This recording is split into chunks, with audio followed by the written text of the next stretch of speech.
I'm just, if somebody can in the chat, let me know if my mic is working. And if it's running, I will begin this slideshow presentation.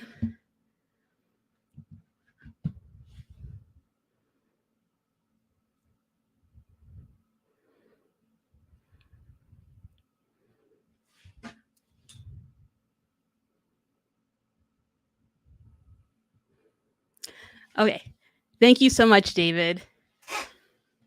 Hi, my name is Stacy Lake.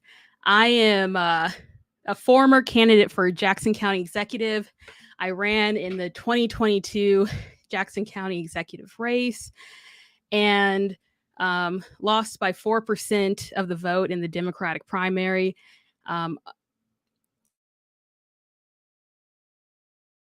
Specialized in civil litigation. Before that, I was a Chinese translator.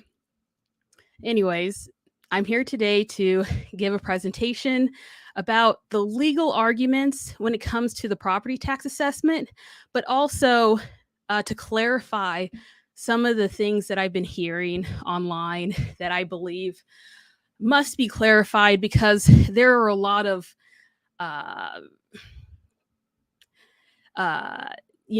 inconsistencies when it comes to the arguments on what is allowable under the law and what people are using as a way to try to make a point that they're able to do something, but they're unable to do because of the boundaries of the law. So this presentation is just supposed to be a way to separate the fact from the fiction, to clarify the record on what is actually allowable and what is not allowable. And if anybody has any questions throughout this presentation, please let me know through the comment section. So this presentation is entitled The 2023 Jackson County Property Taxes and What You Should Know. And just as a preface to this, I'm not going to be covering how to file appeals. I believe that there's enough resources out there that shows you how to file an appeal. And I believe that they're very sufficient and very thorough. We're going to be focused on the legal aspect of everything. Now, this section I have is called Fact or Fiction. This is supposed to be an interactive section, but I'm going to just pose certain statements to the public and ask them if they believe this is fact or fiction. First, no matter who won the election, we would still have a 2023 property tax crisis. Is this fact or fiction? This is completely fiction. The Jackson County executive is the person who appoints the county assessor, and the county assessor is the person who evaluates the properties in Jackson County. And if I was appointed, or for instance, Preston was appointed, it would be a completely different situations because we would have had a new county assessor. And to state that, this whole election, was unavoidable is a complete lie. But that's what some people are saying around town because they want to try to absolve themselves of the results of this election. But you have to realize that local elections do matter. And if there was a different Jackson County executive, this whole situation most likely would have been avoided. Here's one, fact or fiction. Senate Bill 190 will decrease my taxes if I'm a senior. Now, for people who do not know, Senate Bill 190 was kind of the Missouri state government's cookie that they handed out to the public saying, hey, we hear you about the increased property values in Missouri, and we're going to try to protect the seniors. And so a lot of legislators are using Senate Bill 190 saying, hey, now this is what we're using to protect seniors. Now, is this fact or fiction? The answer is It depends. Now, Senate Bill 190 specifically states that eligible taxpayers are defined as residents who, one, are eligible for Social Security retirement, two, the owner of a record or have a legal or equitable interest in a homestead, and three, are liable for the payment of real property taxes on such homestead. This means that if you do not have Social Security retirement benefits, you do not get this tax benefit if you are a senior. To me, this bill is a very messy bill. I still don't understand why the Missouri state government didn't pass a simplistic bill that just puts an age cap saying if you're over the age, a certain point of an age, then your property taxes are capped or frozen. But they did not. They refused to. And we're going to get into that in a second about the Missouri state government and what they're doing right now. But it is complete fiction that this bill will actually protect seniors, because it will only protect seniors that are eligible for Social Security retirement. Therefore, if a senior who doesn't have Social Security retirement, they won't be able to receive any sort of tax relief from this bill. Now, fact or fiction, there were no warnings of potentially extreme property valuation increases for the 2023 property reassessment. Is this fact or fiction?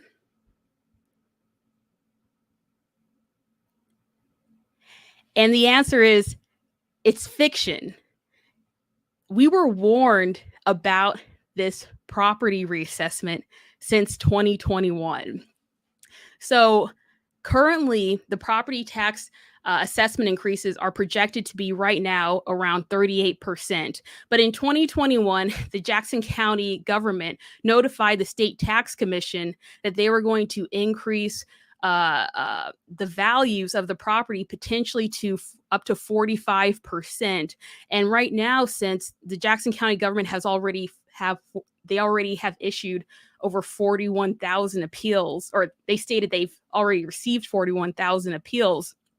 With more appeals actually being received, we might get to first the 60,000 number, but second, the increases at 38% isn't an official number. It's kind of a calculation. But I believe the assessment increases are not only at least 38%, but I believe it's a lot more.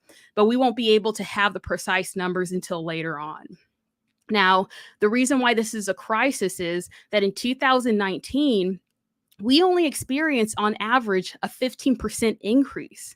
So today's the 2023 increases are more than double than that of 2019, and the 30,000 appeals in 2019 might exceed 60,000 appeals when it comes to tomorrow, which is July 31st, which is the deadline. Also, the Jackson County government spent $18 million from the money that they received from the state government for COVID for this reassessment. And here's the proof. So here's a fact. In 2022, the Jackson County Legislature approved the 2023 reassessment funding. And this is a memorandum that was made by Frank White that was sent to the Jackson County Legislature at the time, explaining the need for the $18 million and what they were going to use it for. I present this evidence because there's a lot of people out there stating that we had no idea that this was going to happen. However, the Jackson County Legislature voted and approved this in 2022. So they knew that this was going to happen. If there was any type of way that the legislature could have worked in order to prevent this crisis from happening, it would have happened in February 2022. But they passed this bill. They gave the assessment department $18 million, and here we are today. Now, next, fact or fiction. the lawsuits against the 2023 property assessments will overturn the assessments, and the property valuation will return to 2022 levels. This is where we're getting into the legal argument, folks. Is this fact or fiction? The answer is it's completely fiction. It is a fact, in my opinion, that most of these lawsuits, it's most likely that these lawsuits will be dismissed. And it's a matter of legal analysis rather than feelings of injustice. So I say that what I mean by that is basically there is a principle in law called exhaustion.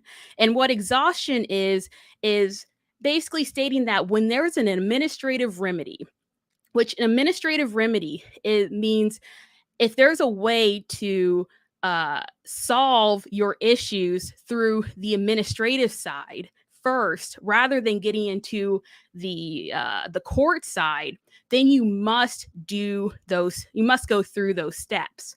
Now, under Missouri law, you have to go through the entire administrative process first before you have a legitimate cause of action to file in the circuit court. This is specifically stated in RSMO 137.385, but if you want to read cases about it, this case law goes back decades. A case that I think is on point is Sperry Corporation versus Wiles, but basically it states that if you want to contest your property valuations, or you believe that your property valuations was fraudulently made, you must first appeal through the BOE, then appeal through the State Tax Commission. And then after the State Tax Commission issues their judgment on your matter, then at that stage, you have a ability to actually file your case in circuit court. Okay. Now, this is very simple law. And when I say simple law, I don't mean that the average person knows it. But what I mean is, if you're a practicing attorney, this is something just by doing a little bit of legal research, you would find out. However, despite this, there are still multiple lawsuits filed in the circuit court, including multiple class actions about the Jackson County assessment process, which are most likely going to be dismissed because the proper avenue would be to first appeal through the BOE, then go to the State Tax Commission. And then after you finish the procedure through the State Tax Commission, then you would file it with the circuit court. If you do not go through those steps, you will lose your right to appeal. You will lose your right to have a feasible case. And this legal term is called failure to exhaust. Now, right now, the class actions that are filed in Jackson County, they're all facing a motion to dismiss based on multiple legal arguments. But one of the legal arguments is failure to exhaust administrative remedies. And honestly, I believe that there's a very strong that there's a high likelihood that the courts will rule in the county's favor on this. There's also a way that you can apply directly to the State Tax Commission, but I tell everyone to not to rely on directly appealing to the State Tax Commission, because there's multiple cases in the State Tax Commission where a person appeals directly to the State Tax Commission, and then the State Tax Commission says, yes, you can appeal to the State Tax Commission. However, you could have still also appealed to the BOE. And therefore, since you didn't appeal to the Board of Equalization first, you failed to exhaust your administrative remedies, and therefore your case is dismissed. Do not fall for this. That is why you have to appeal with the BOE, then the State Tax Commission.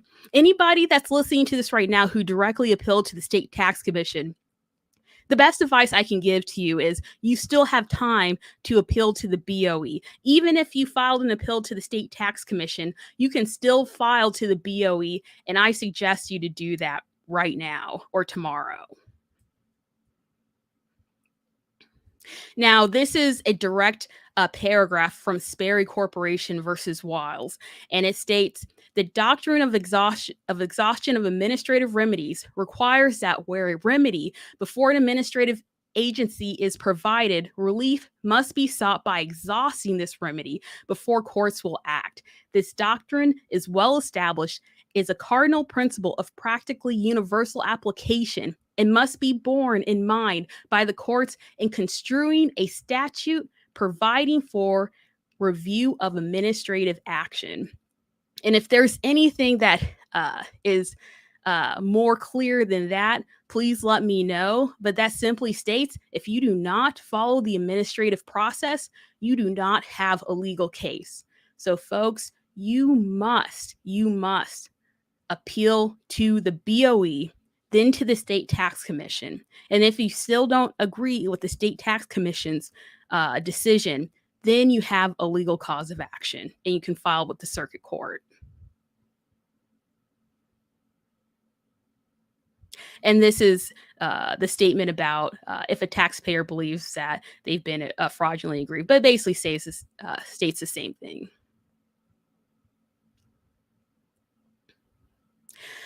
Now, the reason why I'm really stressing this point is because in 2019, there was a class action lawsuit that was dismissed, and there were so many people who were relying on that class action in order to overturn the 2019 property tax assessment. And because they relied on that class action, they did not timely file their appeals. And therefore, they weren't able to argue to the Board of Equalization or the State Tax Commission that the increases to their property values was improper. And therefore, their cases were dismissed. This is why it's so important to file with the BOE, then the State Tax Commission, before you file a lawsuit. Now, the next question, is this fact or fiction? And the legislature, city council, or governor can do something to correct the 2023 property assessment. Is this fact or fiction? The answer is it's fiction. Only the Jackson County Executive, the Board of Equalization, and the State Tax Commission or the courts have the power to overturn your property valuations. And the authority is specifically listed out in the Missouri Constitution under Article 10, and also through RSMO Chapter 137, which is the chapter that's specifically for the property valuations and assessment process. This RSMO Chapter 138, which is the chapter for our taxation, and then through the Jackson County Charter.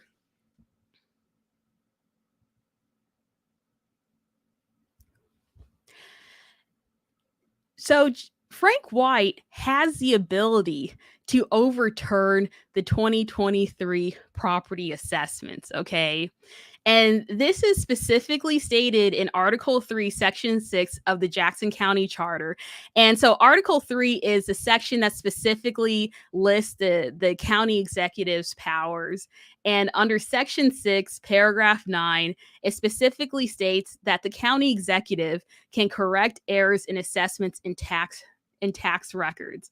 But the sad truth is Frank White is not going to do anything. And frankly, I don't see why this is so surprising to people, because if we're going to keep it real, folks, what has Frank White done in the past nearly 10 years? It's going to be 8 years, but nearly 10 years that he's been Jackson County executive. Like, what has he done? He hasn't done anything. Now, we had a prior Jackson County executive that had a lot of controversy named Mike Sanders. And the reason why he was very controversial is because he actually went to jail for campaign finance fraud. However, he had the same type of property tax crisis same type of a property dispute in 2013, where 6,000 properties in Jackson County, their property values were increased significantly. And because of this, he actually utilized this section and recalled the property taxes for those 6,000 parcels and had them reevaluated. So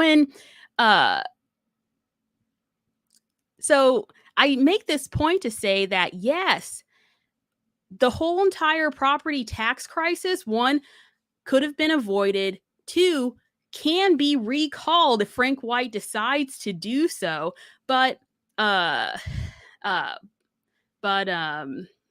most likely will not. So Sharon Brown asked the question, what do you suggest we do now, Stacey? We need help. The best thing you can do is appeal to the BOE, then to the State Tax Commission if you do not agree with the BOE's determination. And I state this because, and we can get into it now. Right now, there is an effort to recall Frank White. However, the recall isn't really going to help with the property assessments of 2023 once December 31st passed. So, you get your tax bill in December and it's due on December 31st. Once that timeline elapse, then we are stuck with whatever the county evaluates our properties at for this cycle, right? And this does not include the properties that are currently that are still on appeal from that date, right? But after December 31st, we are locked in and there's hardly anything that we could do. And if we had, if we had the recall petition ready to go, unless the recall happens before December 31st, we're basically stuck. So the best thing that a person can do to fix their overvaluated properties is to appeal to the BOE.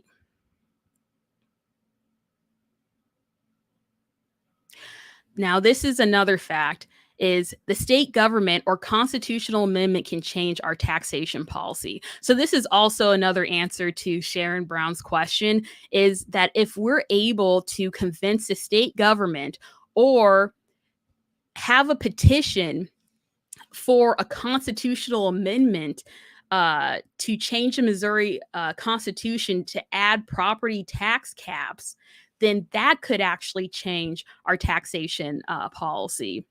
We can do this through the Missouri state government through petition, getting it on the ballot and saying that, with residents that purchase their property, that their property taxes are capped at a certain rate. Also, the Missouri state government right now could easily pass a bill, either one, capping property taxes, or two, hold on a second, or two, capping property tax the Missouri state government can either pass a bill capping the property taxes, or they can pass a bill to actually give those property tax caps to seniors. However, they still have not. And this is very bizarre because the Missouri state government right now has a super majority of Republicans, and they have refused, just flat out. There are bills right now on the floor providing for property tax caps or property relief, but for some reason, the Missouri state government is refusing to act on those bills. They do not want to cap our property taxes or provide a more generalized cap for seniors, we should really ask questions as to why Republicans, who traditionally want to give tax breaks, why they're so against the property tax cap. But like I said, this crisis could be prevented through either the Missouri state government or a constitutional amendment to change our taxation policy, which could be on the ballot if we get a petition and submit it to the voters. Now, here's a good one. Fact or fiction? The Hancock Amendment will force the taxing jurisdictions to decrease the tax levy. Therefore, even if property values increase, our tax levy will decrease. Is this fact or fiction? This is a trick question. It depends. Now, the average person doesn't know what the Hancock Amendment is. And what the Hancock Amendment was an amendment that was passed, and it amended the Missouri Constitution. And it basically states that the taxing jurisdictions cannot raise more money from property taxes than the amount they need to operate. And so, therefore, it's basically if property values as a whole increase, the tax levy, which the tax levy is the taxes that are determined to be or the tax rate that determines your taxes, will decrease. But this is the reason why it depends, is that the Kansas City School District is exempt from the Hancock Amendment. And so when it comes to cities outside of Kansas City and Jackson County, yes, that's true. Most likely your levy will decrease. However, when it comes to Kansas City residents, there's no assurance that this levy will increase or decrease when it comes to the Kansas City School District. And the evidence that I present to you is what happened in 2019 with our last property tax crisis, when the Kansas City School District refused, like straight up refused, to lower their levy. And therefore, the average person in Jackson County, within the Kansas City area, their taxes increased by 23%. And this is also where we're getting into the lies that have been in politicking that's been going around this county. For instance, Manny has been on a campaign basically being like, oh, Frank White this, Frank White that. In 2019, Manny was on the school board and he voted for this. He refused to decrease the levy for the Kansas City School Board. And then, of course, we all know that he also supported Frank White in the race too.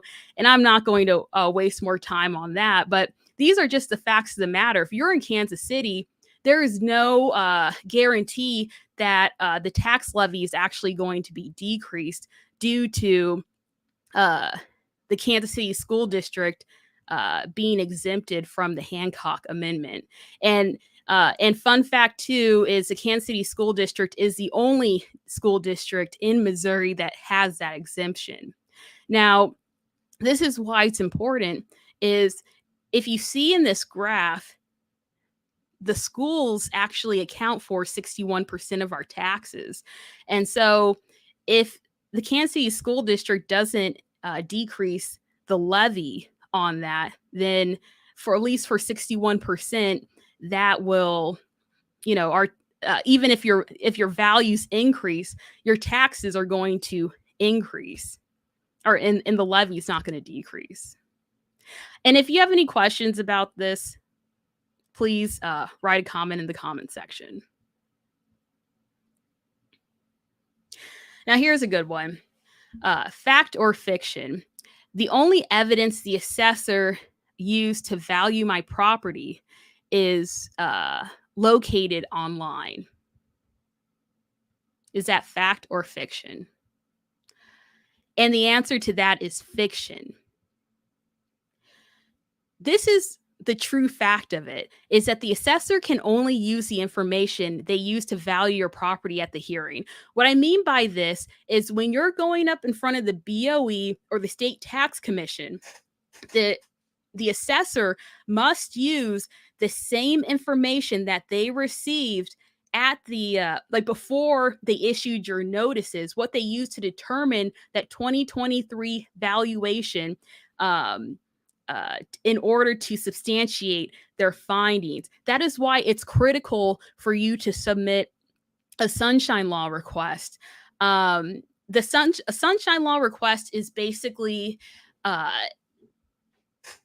well, it's the Missouri Sunshine Law, is a law that basically states that any record that's publicly funded must be made available to the public. Therefore, when you submit a public records request to the Jackson County's assessor office, they are statutorily obligated to go through and provide you all the information that they used in order to assess your property. This is critical when it comes to the legal argument as to whether or not the assessor's valuation was correct or not, because once you receive that information, then you can use the information that you have on your side to rebut their valuation.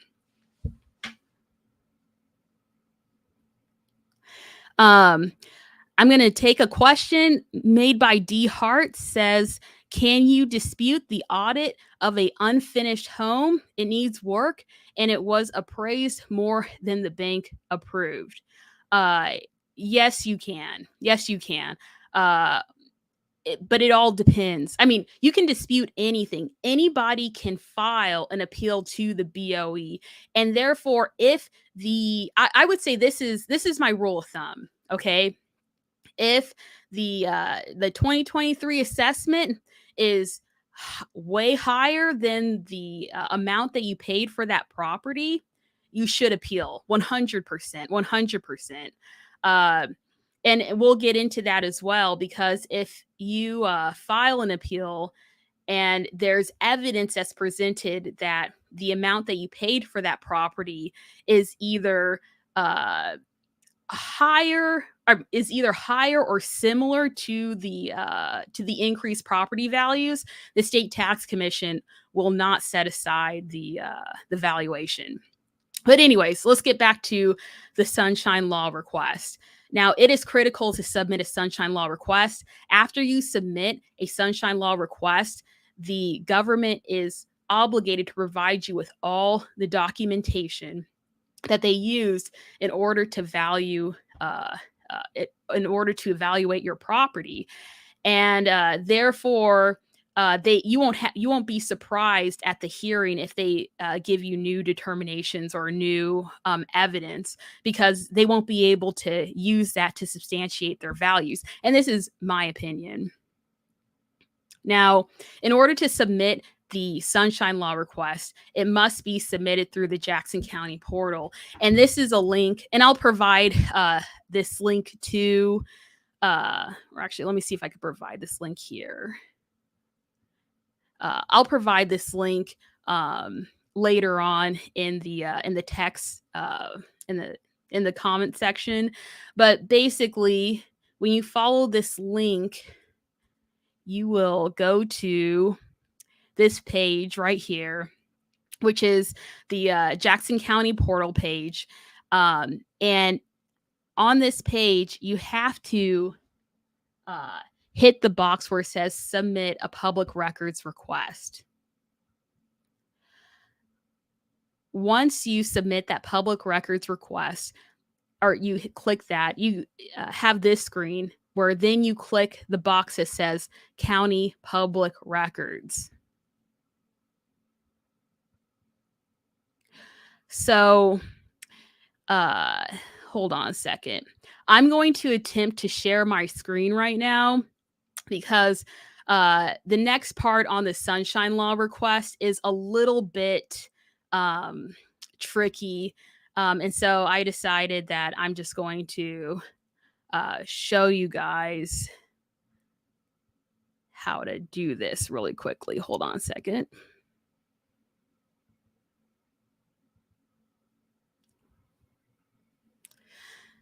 Okay. So this is the Jackson County portal page. So basically, you put in your before you use this, you have to register with the Jackson County government in order to get access with this page. So after you register, you basically oh, I think I put in the wrong password. So excuse me for a second. But you basically put in your password and you'll be transported to another page. So hold on a second. And I'm doing this because it's a little bit complicated. So here you go to submit a request. And right here you see the public county records. You click that. So this is the public record request form. And so the first line here says department requesting records from. You have to select assessment, okay? And so you select this. And then on describe the records, the records requested, there's actually a good paragraph to use. But basically, what I would say first is this is a sunshine law request. And I'm going to uh, copy and paste this really good, and I'll share this in my uh, in the chat as well. But basically, you want it in this box request, uh, like all documents pertaining to the property located at, and then right here you submit your address and or then comma with the parcel number, and then you put in your parcel number, right? Um, but when you're saying all documents, you also want to say all documents, video, photographs, photographs, um, and any other documentation pertaining to the property located at, um, and then after you fill in that information, you then add um, uh, regarding the 2023 property assessment. This is just an example. I'm going to post the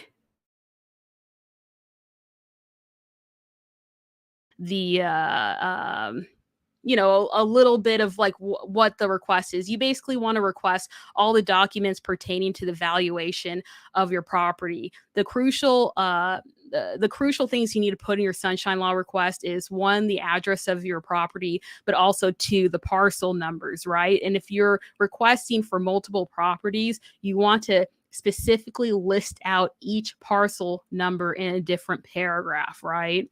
But if there's any takeaway you can get from this is that you should put in there, this is a sunshine law request. Two, you want to put in there all documents, videos, photographs, and any other documentation pertaining to the property. That's legalese, basically stating that everything that you use to make your assessment, you have to provide me with that information, and also with the property address and the parcel number.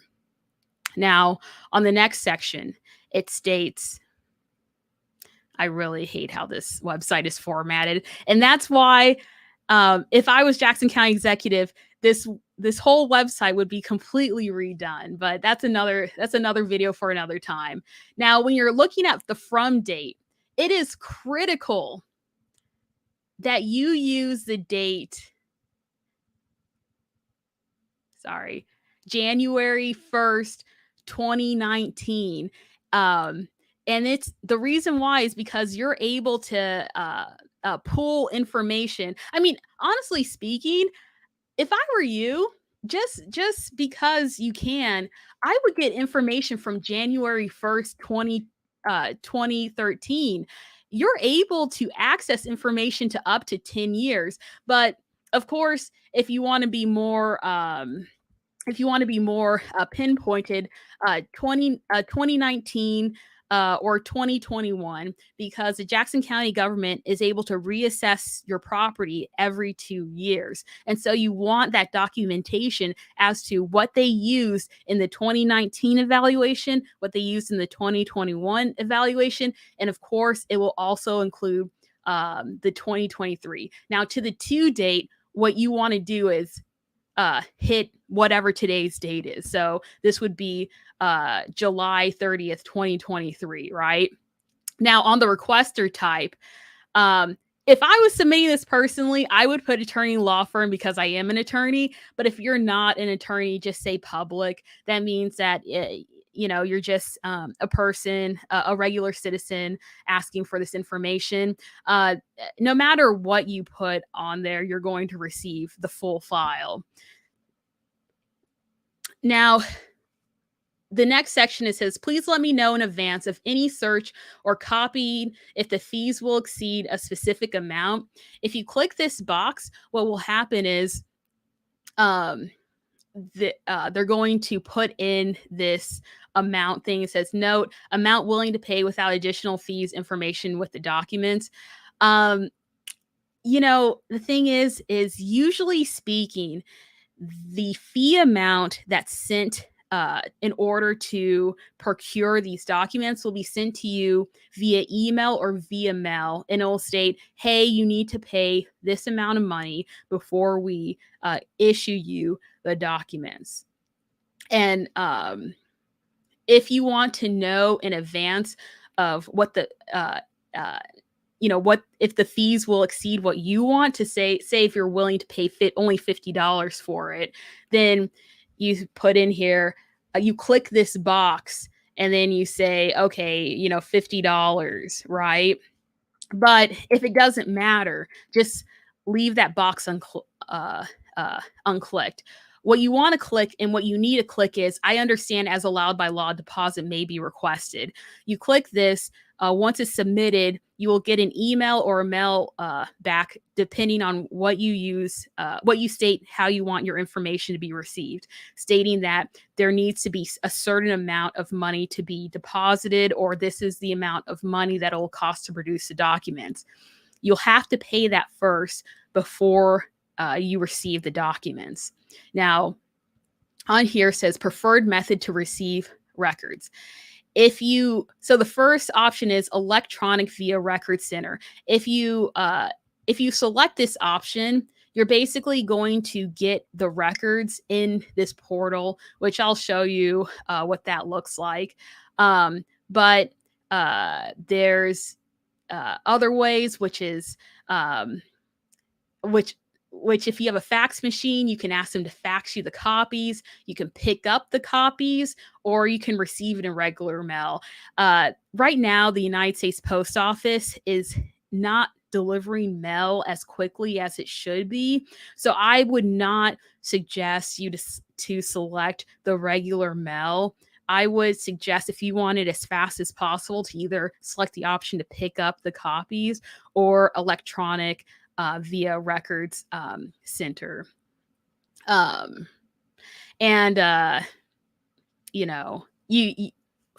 this request, you do not have to attach any other records. Enter the CAPTCHA code and then submit, and then a records request will be submitted. Now, after the records request is submitted, you can go to My Request Center, and then you will see the request in the View My Request tab. So if you click that, then it will have all the information about your records request. And if you selected the tab to receive the records through the electronic records portal, it will be in this tab. And that's it. If you have any questions about this process, of course, you can email me. You can call me on my phone and ask me. You can write a question in the chat. So I received 2 comments during this presentation. The first one was from Nancy Hill, who states, my Sunshine Law request response was that it will be available in August, but my informal meeting tomorrow is the 31st. And yeah, I like, that's just how it is. Usually speaking, the assessment department has 30 days to produce records via Sunshine Law record request, but they can ask for additional time if they meet a burden saying that there's too many records requests for them to produce in the amount of time. And so I'm sorry to say, Nancy, but you just have to go into that informal hearing with the records that you got. But please listen to the rest of this to this live stream, because I will go over some effective argumentation they can use in your informal hearing. And if you do not get the results that you want in the informal hearing, you will have your BOE hearing, and hopefully when you have your BOE hearing, you'll have those documents in hand. Next, David asked, if my original Sunshine request did not go back to 2019, should I submit a second Sunshine request? I think it only went back to 2022. The most important information, David, that you need is all the information that they used in order to make the valuation in 2023. However, there might be some information if you ask for more in the timeline that you might receive that might be helpful to your case if you go back. Now, is it 100% required for you to resubmit another Sunshine Law request to get that information? I would say no, because you're going to get the most critical information, which is the information that they used in order to determine your 2023 valuation. However, you still have time. I would just make another Sunshine Law request. You can make as many Sunshine Law requests as you want, and you're not precluded in making additional Sunshine Law requests. And the reason why the Sunshine Law records request is so important is if you're at a hearing and they're using data or information and saying this is what we used in order to determine your 2023 valuation, you can easily say, no. This is a Sunshine Law. I did a Sunshine Law records request of everything that they used in order to determine the value of my property. And this is all they received. Therefore, they can only use this to argue their determination of my property value on January 1st, 2023. This is a very persuasive argument. And of course, it'll be up to the BOE, the State Tax Commission, or an eventual judge to decide whether or not they will accept other evidence. But it's still it's very persuasive for them to be like, hey, you know what? This was a Sunshine Law record request, and you haven't given us proof that you use these other documents to value this property. And even if you did, why didn't you present this to the complainant beforehand, right? And so that's why it's very important to do that Sunshine Law records request. Now, to the next section of fact or fiction. I received late notice of my property reassessment because I received the mail on June 16th. Is this fact or fiction? The answer is fiction. And this is one of the biggest misconceptions I have seen about the 2023 property assessment. A lot of people received their notice of assessment in the mail after June 15th, and they're misreading this statute and making a false interpretation that because they received it in the mail after June 15th, they therefore received late statutory notice. The section of or the Missouri statute section I'm referring to right now is Missouri is RSMO 137.180. The most important takeaway here is that under this section, the assessor has up until June 15th to submit the notice of assessment to the mail. So as long as it is post dated, or the post date is June 15th, they're in compliance of this statute. It is not the date of receipt. So therefore, if you received the notice of assessment on June the 20th and the assessor comes back and states, oh, well, yeah, we sent that to you in the mail on June 15th, they are 100% complying with with Missouri statutory law.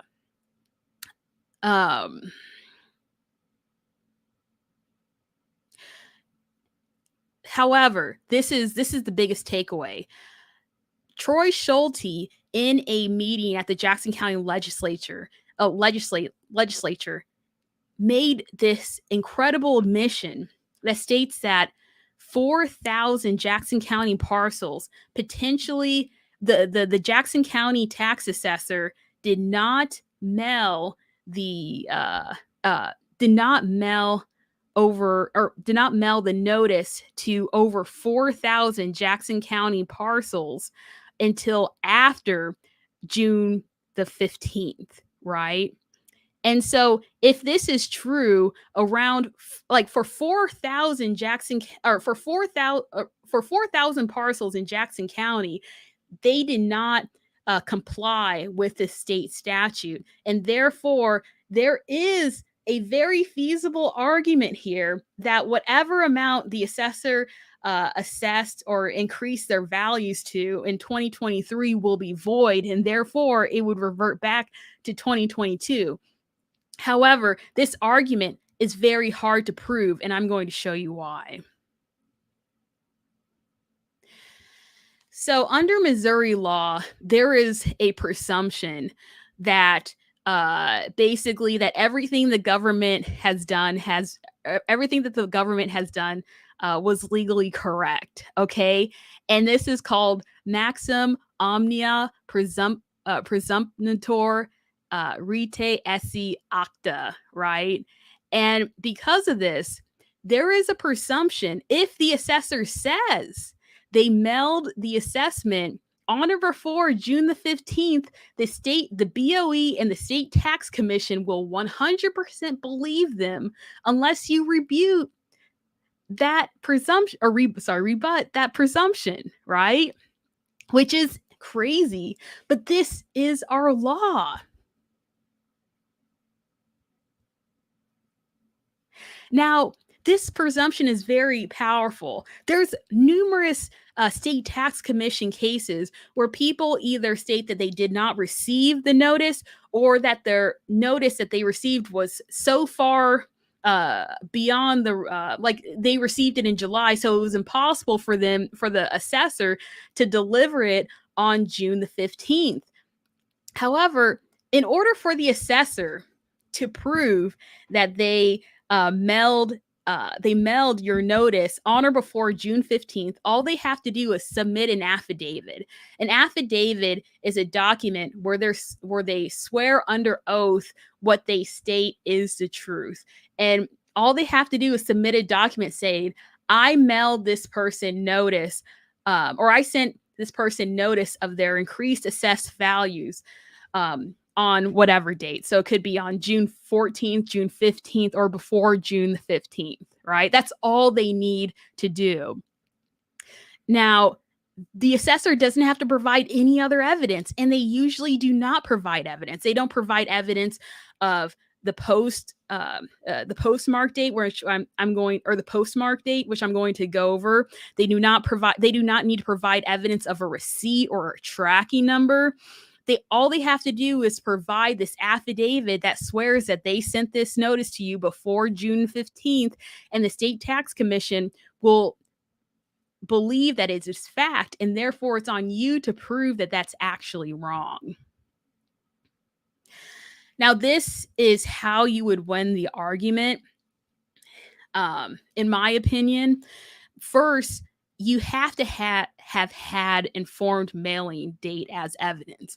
So, for instance, I think it is very persuasive to say that the assessor did not send you notice on June 15th if you had informed mailing notice and the post office informed you of the delivery in July, right?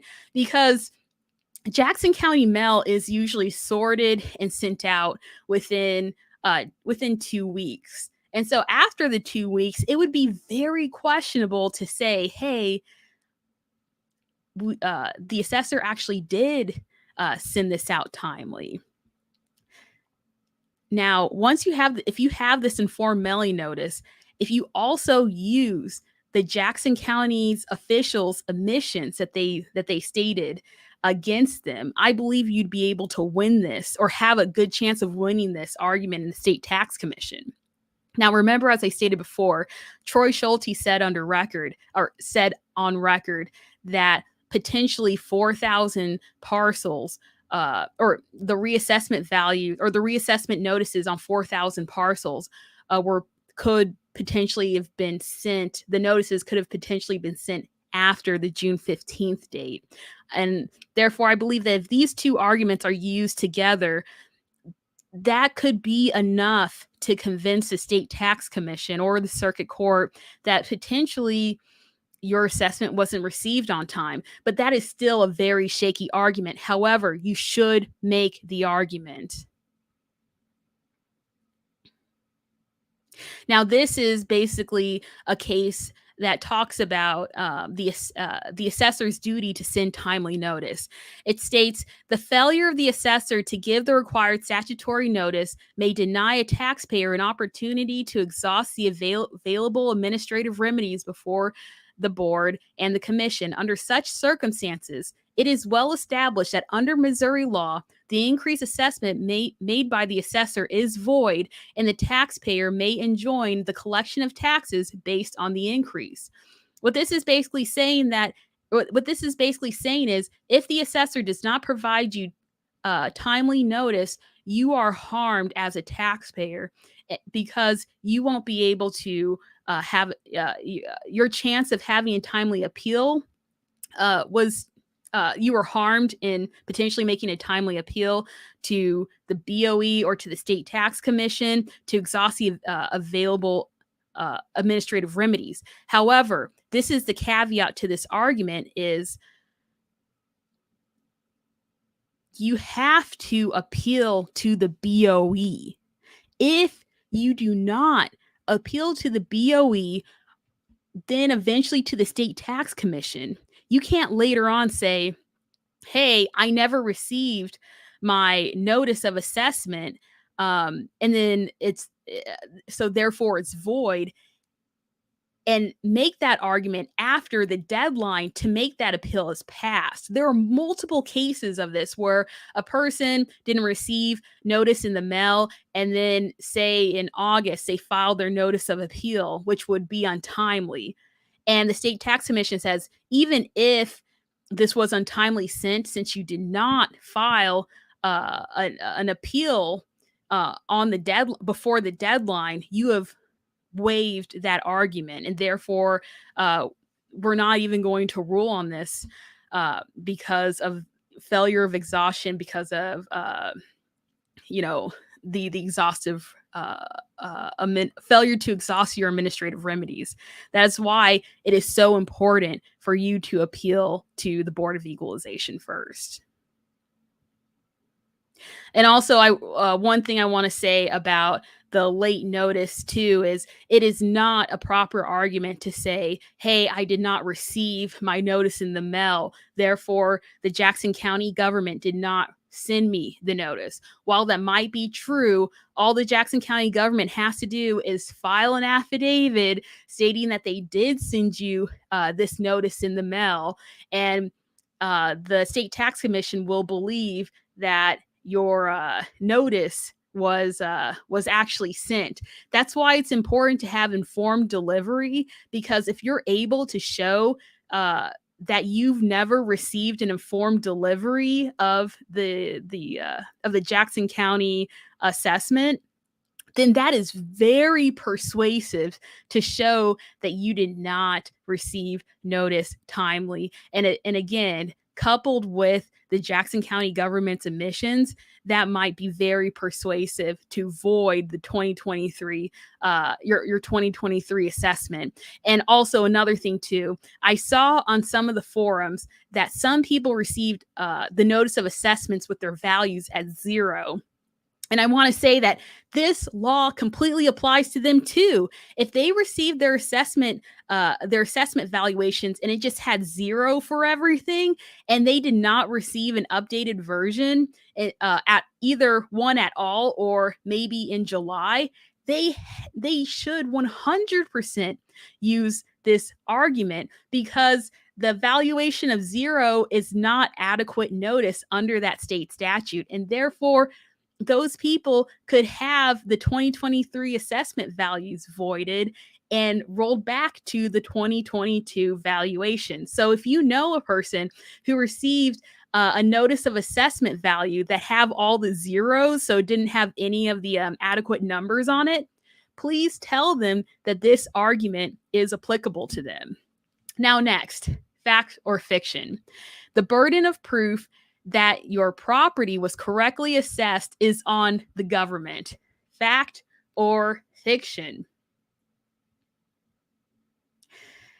This is a trick one again. The answer is it depends. Now, this is why it depends. When you look at the state taxation codes, it states that when it comes to the county assessor, there is no presumption that the county's assessor's valuation is actually correct, right?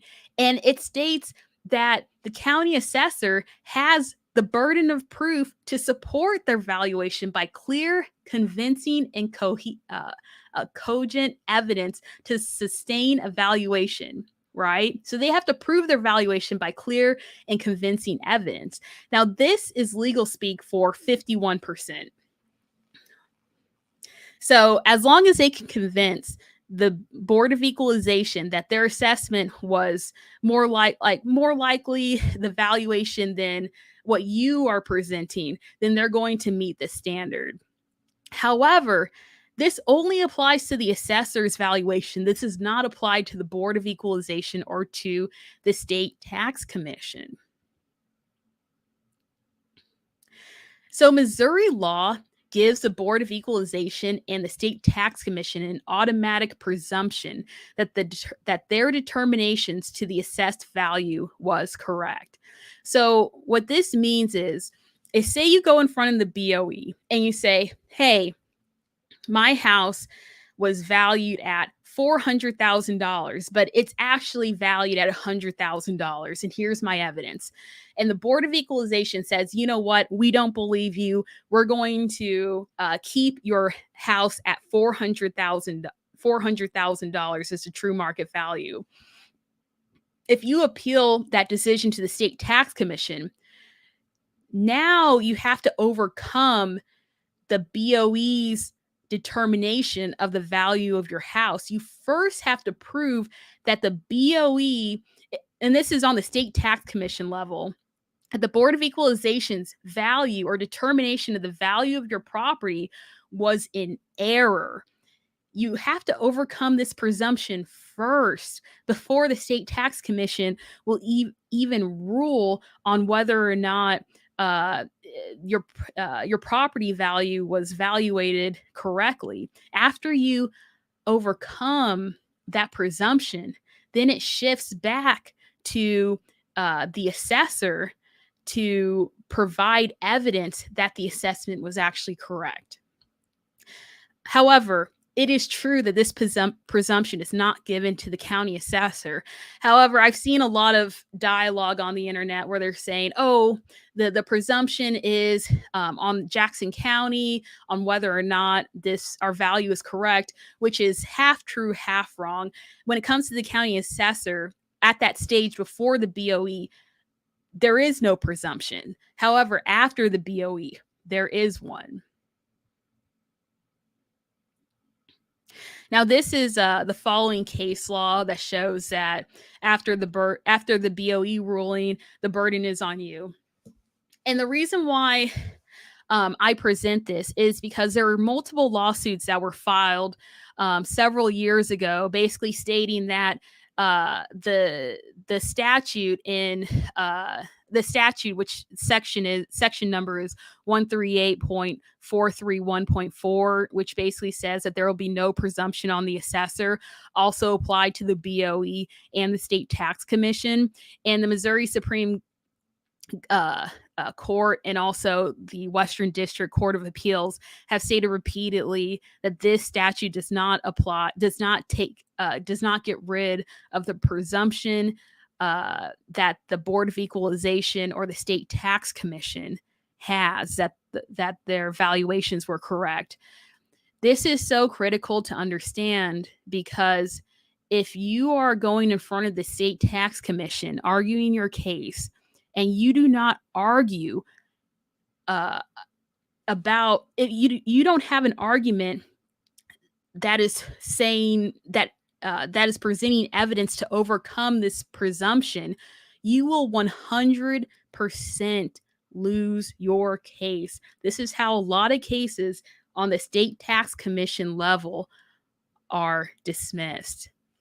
So when you are up against the State Tax Commission, you have to, in your argument, argue that the State Tax Commission's, the BOE's determination was incorrect. You have to overcome that presumption, or else you will lose your case in front of the State Tax Commission. Now, this is the section where I'm going to go over assessment and valuation. And then later on is where I'm specifically going to get into the legal argument. So when we're talking about assessment and valuation, the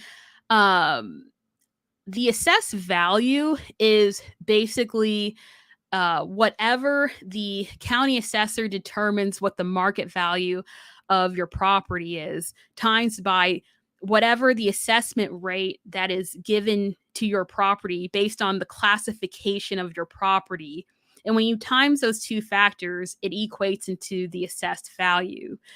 When it comes to residential properties, this is 19%, right? So for instance, if your property was, if the assessor states that the market value of your property was $100,000, and you had a residential property, it would be $100,000 times 19%, which would give you an assessed value of $19,000. Now, the amount of taxes that you're going to pay is basically determined by that assessed value minus any exemption, which I'll talk about that later. But it's usually your assessed value times the combined tax rate, and that equals your tax bill. So the combined tax rate is basically going to be known to us after September when we get information on what they're actually going to do with our levies. Now, when it comes to exemptions, most Jackson County residents don't have exemptions. Exemptions are usually for charitable buildings, for nonprofit corporations. But I'm also going to talk about there could be some exemptions that you might that you don't know about that could apply to you. But most residents don't have an exemption that they can use. So usually, what the assessed value is times whatever the tax rate is what your tax bill is going to be. So one question you might want to know about is what is true value in money when it comes to the legal analysis.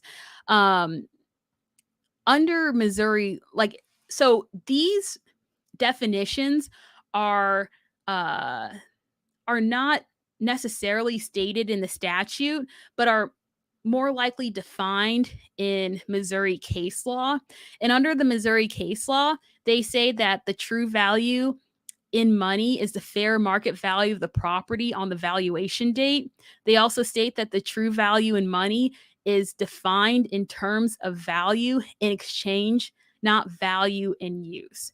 So what this means is, and this is why the date January 1st, 2023 is so important, is that the valuation date of your property is not March 2023 or May 2023. The valuation of your property is what its value was on January 1st, 2023, what the fair market value of it was, okay? And whatever money that you could have gotten in exchange for the value for that property on January 1st, 2023 is going to be the true value in money. Now, the next question is, legally speaking, what does fair market value mean? And under Missouri law, it states that fair market value is the price which the property would bring from a willing buyer when offered for sale by a willing seller. And usually this date is that January 1st, 2023 date. So the true value in money and the fair market value is basically what your house would be worth for a willing buyer on January 1st, 2023. Now, if there's anything you can take away from this podcast, this is by far the most important thing besides appeal, because you guys already know you need to appeal through the BOE first. But this is the most important thing. This is where the legal argument comes from. When you're arguing in front of the BOE, Board of Equalization, or the State Tax Commission, you have to use either the comparable sales approach, the cost approach, or the income approach to state why you believe your property value is at the number you believe it's at. If you do not use one of these three approaches, your case will 100% be dismissed. Now, when it comes to these three approaches, when it comes to a person in a residential, single-family residential home, they won't be able to use the income approach because those are usually used for commercial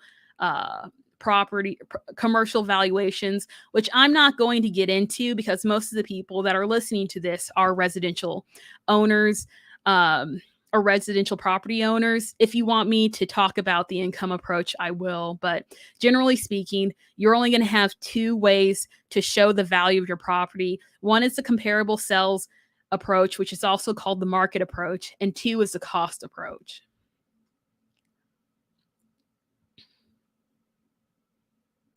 So the comparable sales approach basically states that is basically you're utilizing information of properties that are sold within a 0.5 mile radius of your houses of your house through a series of time that's relevant in order to determine the value of your property. So I pulled three different definitions of what the State Tax Commission states that the comparable sales approach is. One is that the comparable sales approach uses prices paid for similar properties in arm's length transactions and adjusts those prices to account for differences between the properties. This means when we're talking about arm's length transactions, we're talking about contracts, okay? So basically, the assessor is going to present many different properties that their state, many different property sales prices to use to show what the value of your home was on January 1st, 2023, right? When you're using the comparable sales approach, you're going to present your own properties, but also when you're presenting those properties, you also have to specifically state what is similar, how your property is similar to that property, but also how your property is different from that property, and make adjustments due to that. So, like for instance, say if you presented a property, say you're saying your house is worth $100,000, and the Jackson County assessor assessed your value for $200,000. So, say you presented a property that's $115,000 that's next to your house, which is very persuasive as to what the or say was sold 2 years ago for $115,000, which is very persuasive to show that's what the real value of your house is. However, to get to that $100,000 mark, you can say the similarities of this property is that this is my next door neighbor. We have a similar house. We are close in range since it's your next door neighbor. We have the same square footage, but on the differences is my neighbor's property is fully renovated, and I haven't had renovations in 10 plus years. This is the legal analysis that you need to do. But it's important that you do this, because if you do not, your case will be dismissed on the state tax commission level. Now, on the next point, it states comparable sales consist of evidence of sales reasonably related in time and distance and involve land comparable in character. State tax commission cases likes to use the 0.5 mile radius when it comes to residential property. Okay, so as long as you find properties that were sold within a 0.5 mile radius of your house that is a comparable size and within a 5-year scope, you should be fine when you're appealing to the state tax commission. However, you have to present this evidence to the state tax commission and have the analysis in there about how your property is similar, but also different in order to comply with this approach. And finally, evidence of actual sales price of property is admissible to establish value at the time of an assessment, provided that such evidence involves a voluntary purchase not too remote in time. Now, this is very important. I stated this statement in response to a person's questions beforehand, but say you purchased your house for $100,000 in 2019. That's going to be your most critical evidence to support your argument that your value of your house is $100,000 or maybe $105,000, but definitely not $200,000. There are so many state tax commission cases that basically take the value of what the person purchased their house, if it's within a good amount of time, which is usually a 5-year scope. Okay. I heard how a lot of people, when they're going to their informal meetings, the people there will not take assessed values that's like a year old or 2 years old. But the state tax commission is very lenient when it comes to a year scope. So I say if you're within 2 years, you're completely fine, but they allow 5-year scopes at some point, but you need to have a house that was sold in, 2022, 2023, maybe in all 5 years, not like all houses are in 2019. Okay. We have to give them a better data point than that. But this goes both ways. If you if you purchased a house for $400,000 and the 2022 tax assessment was $400,000, it will be impossible, like utterly impossible, for you to overcome that presumption. They will, and say if the Jackson County assessor increase your taxes to $200,000, the BOE or the state tax commission might say, hey, you know what? The assessor was wrong. It should be $400,000 because that's the value that that you purchased this house on. So this is the correct market valuation. So you have to recognize that it goes both ways. This is why I say to people, if you purchased a property and the amount that you purchase is uh, is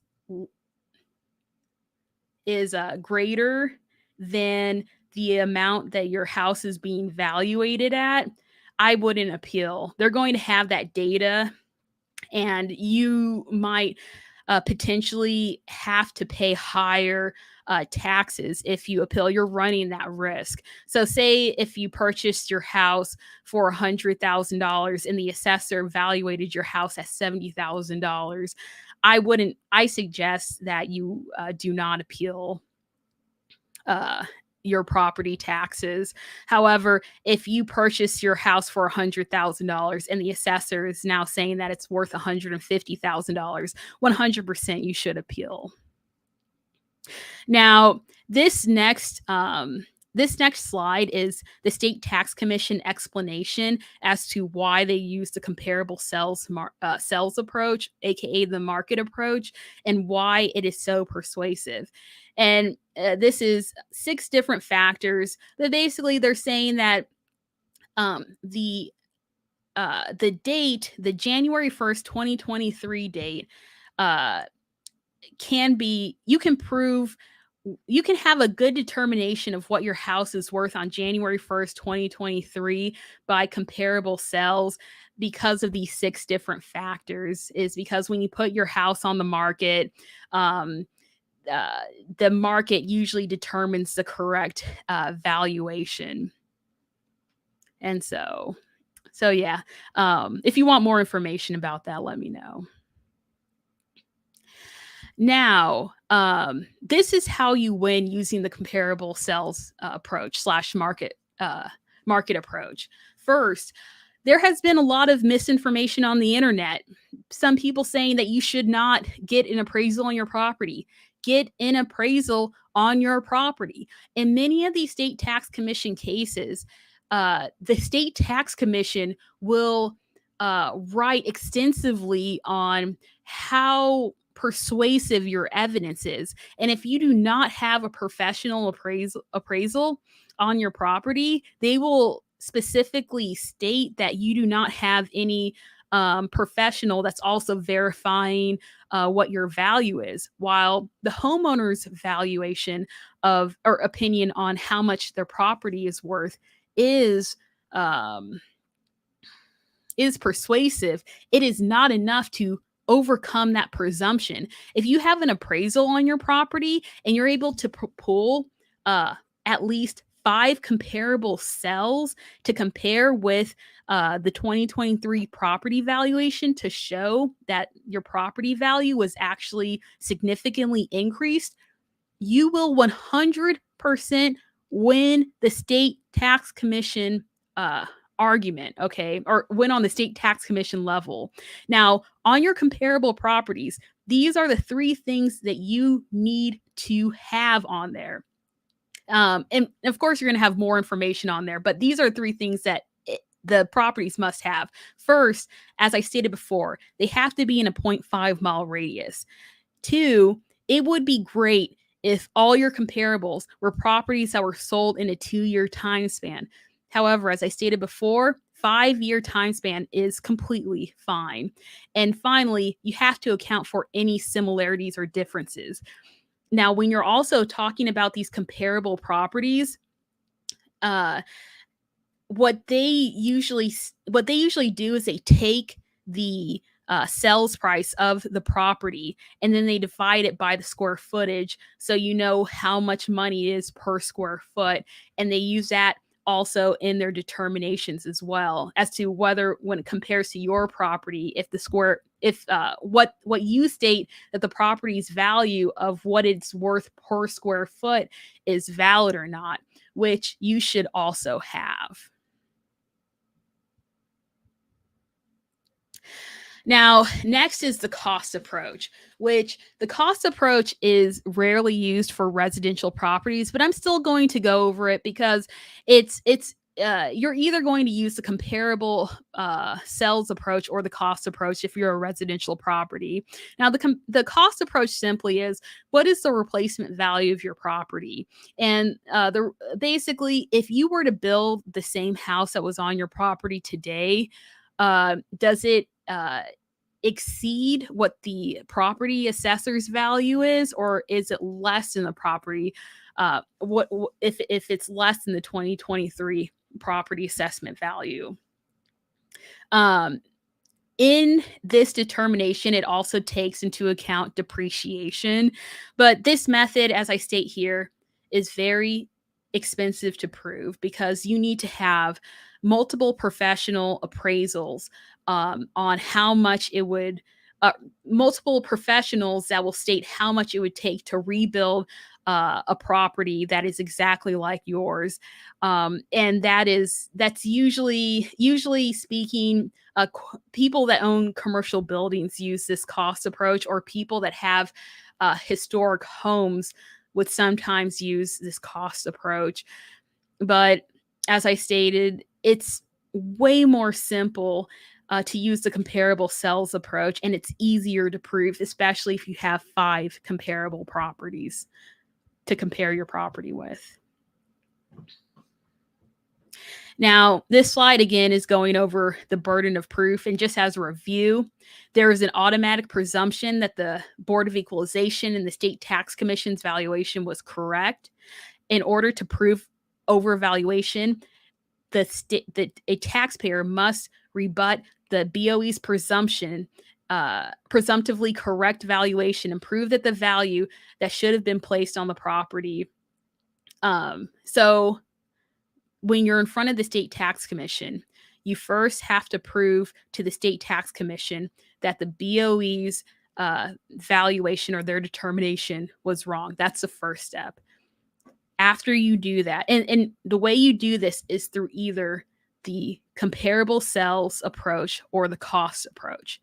Then after you do that, the burden is given back to the county assessor, which they'll have to have substantial evidence to show that their valuation was correct. And then when they present to you their evidence, then you have to present even more evidence to show that the county assessor's valuation was in fact wrong, right? Whichever, so the whoever provides the most substantial evidence essentially wins. And what I mean by that is 51%. Whoever can convince the State Tax Commission of a better argument will win. But I'm stating to you today is that I've read through probably over 70 State Tax Commission cases. And if you use the comparable sales approach and provide at least 5 properties that were sold within your neighborhood that were of comparable value to the State Tax Commission, you will 100% win. There's no question about that. So, this goes into like what triers mean, right? So a trier of fact in legal speak usually means the jury, or if it's in front of a judge, it could be the judge, it could be a panel of judges. But the first trier of fact is the Board of Equalization members. These are the people that you have to prove that the assessment value was incorrect. And then the second trier of fact is the State Tax Commission. And then after the State Tax Commission, your trier of fact will turn into the jury of your peers when you file the lawsuit. So these are things that you must keep in mind.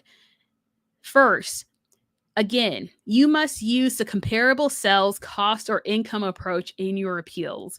If you do not do that, and when I say your appeals, I mean this is the legal argument for the BOE, but this is more specifically for the State Tax Commission, because the State Tax Commission is more is more formal than the Board of Equalization is.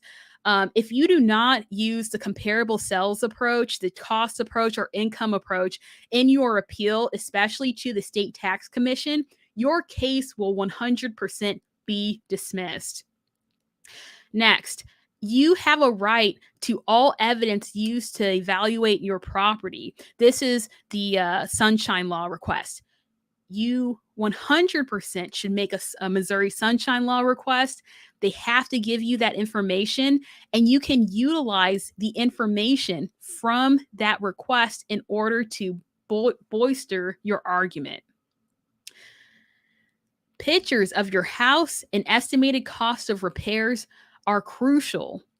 I state this because, like I said, going back to the comparable sales approach, where you have to compare your house, the similarities and the differences. If your house is the only house on the block that hasn't been renovated, you have to point that out. And the way that you point that out is through the estimated cost of repairs and through pictures of your home. That's why there's a sub point here that I put in there. Do not let them compare your house value to a newly renovated or constructed property. This is also a point that you should also be aware of. You can use the sell value of houses that were sold due to foreclosure or auction. Let me repeat that. If there's a house in your neighborhood that was sold due to foreclosure or auction, you can use whatever value that house was sold at foreclosure or auction in order to show a comparable sales value. This is important because usually houses that are sold in foreclosure or auction are sold for less than if they're sold through a real estate agency. Finally, getting your home appraised by a third party is very beneficial. I heard not only by the Jackson County officials, even Gail McCain Beatty was talking about how people shouldn't get their houses appraised, which I think if you do not have your house appraised at the when you're at the BOE level, I think that's fine. But if you're appealing the BOE's decision to the state tax commission, you 100% should get your property appraised so you can present that evidence to the state tax commission. They will find this evidence extremely persuasive, and this is established through the case law or through the state tax commission's own rulings. Okay. And like I said, evidence of an appraised or previous purchase price within a 5-year scope is extremely relevant and beneficial to your case. There's multiple cases in the state tax commission that have used so say if you purchased your house in 2021, there are multiple cases that will actually set aside / void the county assessor's new valuation and go back to what you purchased it back in 2021, because they find that as the most persuasive valuation. So if you have that evidence of an appraisal or a previous purchase price, which is within 5 years, please use that in your case. But finally, and most importantly, if you do not raise the argument, it is waived. This is so critical because in 2019, so many people lost their appeals on the state tax commission level because they simply did not raise the argument that that the 2019 property valuation was void because of a failure to do a physical inspection. There are so many state tax commission cases that literally found that the assessors that the property owner did not present enough evidence to show that the value was what they said it was. However, that the assessor did not comply with Missouri state law with when she increased a person's property taxes by over 15% without having a physical inspection, and therefore they they set aside the assessor's determination and went back to the 2018. However, a lot of people in 2019 lost their appeals on the state tax commission level because they never even raised this argument. So that's why I always tell people, if there's an argument out there that you believe you can raise in front of the state tax commission, please raise it, because if you do not raise it, then that argument will be 100% waived, and it could be an argument that would win your case. So this is just an overview. You first appeal to the Board of Equalization. Then you appeal to the State Tax Commission. After that appeal, you get a right to sue. When you get the right to sue, you can file your lawsuit. And as I stated before, error in understanding this process has led to thousands of homeowners losing their right to a civil action. Please do not let this be you.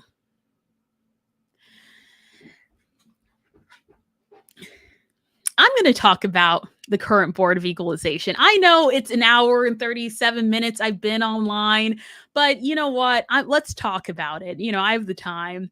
The current Board of Equalization is stacked against the residents. We're going to keep it 100, okay?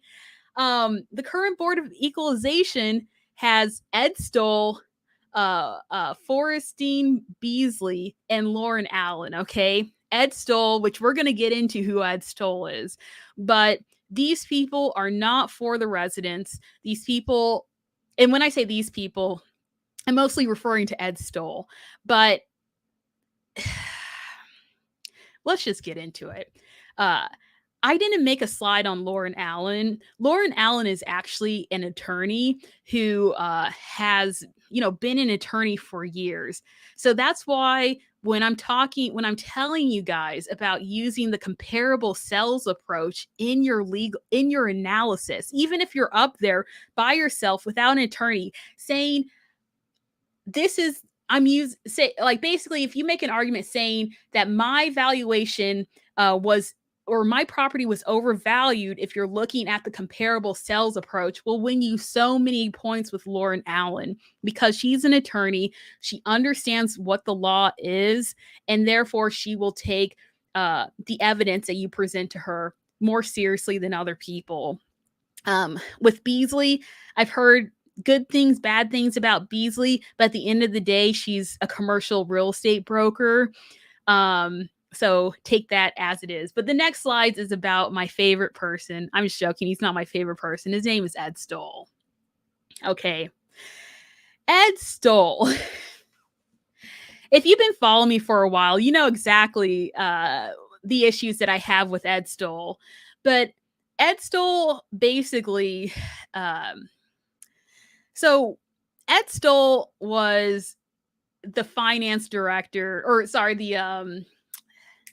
what do you call it? He oversaw the budget in Jackson County. And actually, I take that back. He was either the finance director or he oversaw the budget. I forgot because it's been a while. But it was in 2017 or 2018. It's in this article, but there was a person who worked in the finance department. His name was Scott Jacoby.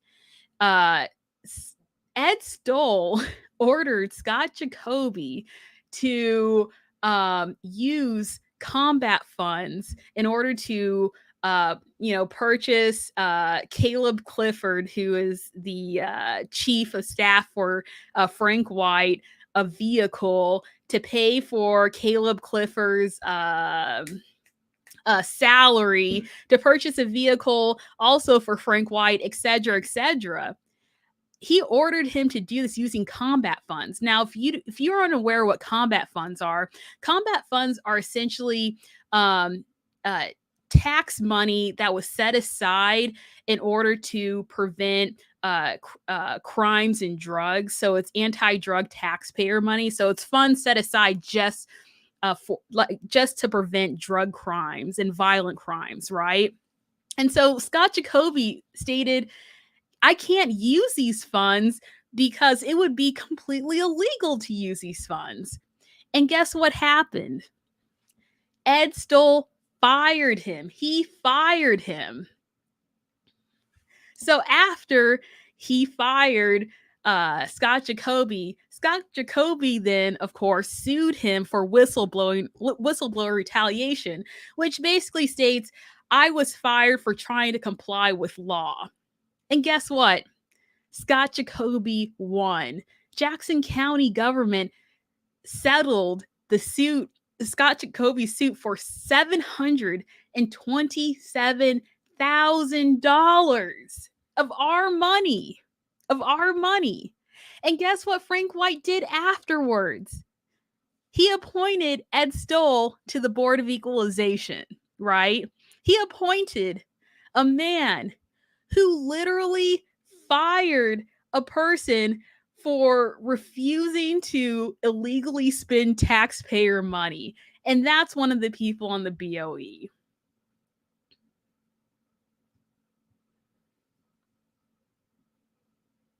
And before I get to this, I'm going to get to some more questions. Thank you, Sharon Brown. Okay, David asks, is there a definition of physical inspection? I was planning to raise this argument more than 15% without inspection, but not sure to raise that at each level. Yes, there is a definition. Don't quote me on this, but I believe it's in 137.115, I believe, but I could be wrong. I'll look that up and provide you with the actual citation. But physical inspection just basically means that they just have to be on your property. Now, if you have one of those properties, or they just have to be physically outside of your property, right? That's all that's required, unfortunately. If you have one of those properties that you cannot see the house from the street, you can only see the driveway, it doesn't matter. All they have to prove is that they were there. And the way that they would prove it is they take a picture to show that they actually went to your property, right? So if you get a sunshine law, I mean, this is the argument that you would make if you believe that a physical inspection wasn't made. If you get a sunshine law, if you make the sunshine law request and the documentation that you receive does not have any photograph of them on your property, then you can argue that there was no physical inspection. It's not enough to say that I did not receive a physical notice that that they came to my property, because of course they're going to use that affidavit to prove otherwise. But as there is case law out there that basically states that in order for them to show the physical inspection, they have to provide certain evidence, which basically is they have to provide a photograph of them at the property before they sent you out those notifications, right? And you know what, David? There might be an argument that if that photo was taken before January 1st,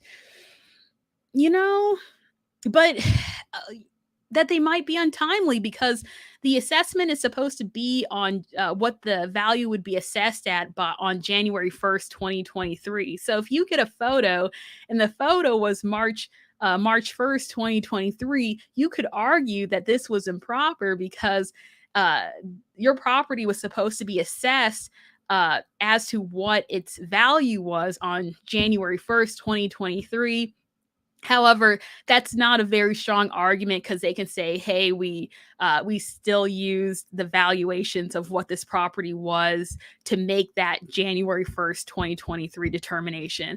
I hope this answers your question.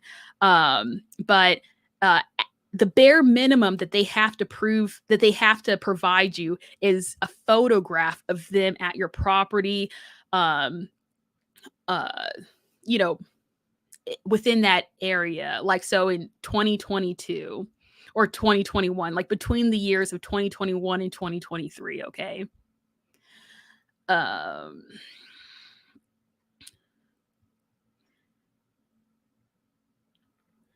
Okay.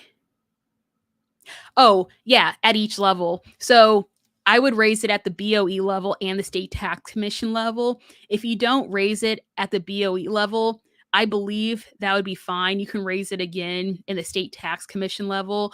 Um, and I say that just using regular appellate knowledge that when you make an appeal, the whatever review panel, they're supposed to be looking at your case as if it's completely brand new. Um, but that the state tax commission, okay, because this is the thing. If you do not raise that argument on the administrative level, so I would say raise all the arguments you can on the administrative level, because you will only be able to raise those arguments in the circuit court, the arguments that you raised on the administrative level. However, if you don't raise a certain argument in the BOE, but then have it raised in the state tax commission, I believe that that will be fine. But to be safe, I would raise it at every single level. So at the BOE level, use your comparable sales approach or cost approach if you have the information, but definitely raise the lack of physical inspection to be safe. Now, this post right here is one of the things that I have here just to show how unjust this 2021 or 2023 property valuation is. So this is a property that was owned and sold by Frank White, okay? And if you look at here, it was sold on January 25th, 2021 for a value of $150,000, right? So if you look at the property valuation on the tax year, it was valued at $78,000. And then in 2022, it was valued again at $78,000. It only increased on 2023 when now it's valued at $59,000, right? So that means that when Frank White sold this property, he was able to use the low taxation values as a way to help him sell this property.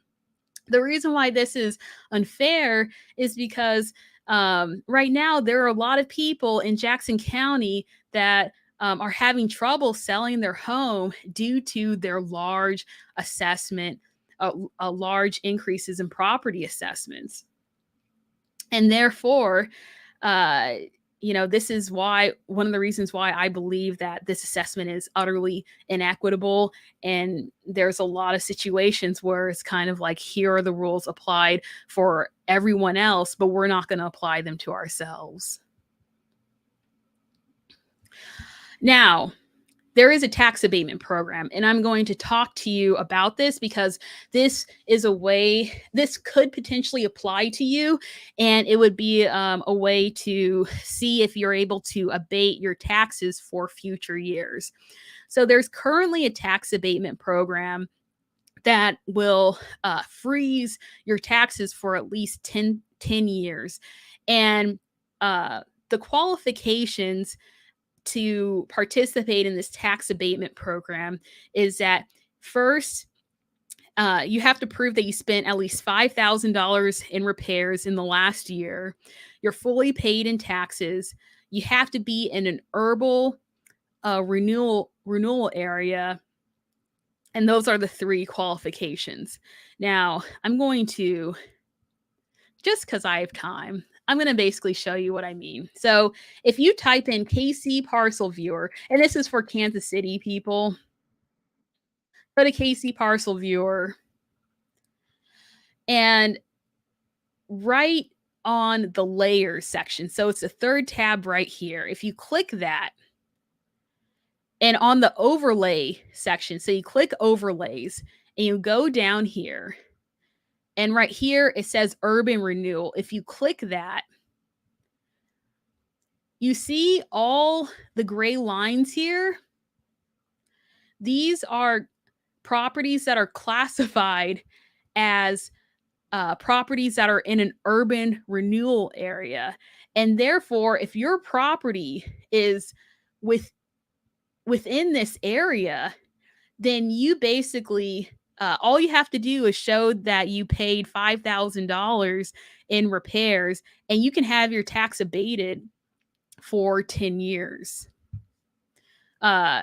This might be an option to some people if they want to, prevent future increases to their property taxes. And if you want more information about the urban renewal information, then let me know. And that's it. Thank you for listening. If you want more information, of course, you can follow me on Facebook, Twitter, Instagram, or YouTube at Stacy Lake MO. And you can email me at stacylakemo@gmail.com. If you have any questions, either add more comments to the screen to the stream, and I will take the questions.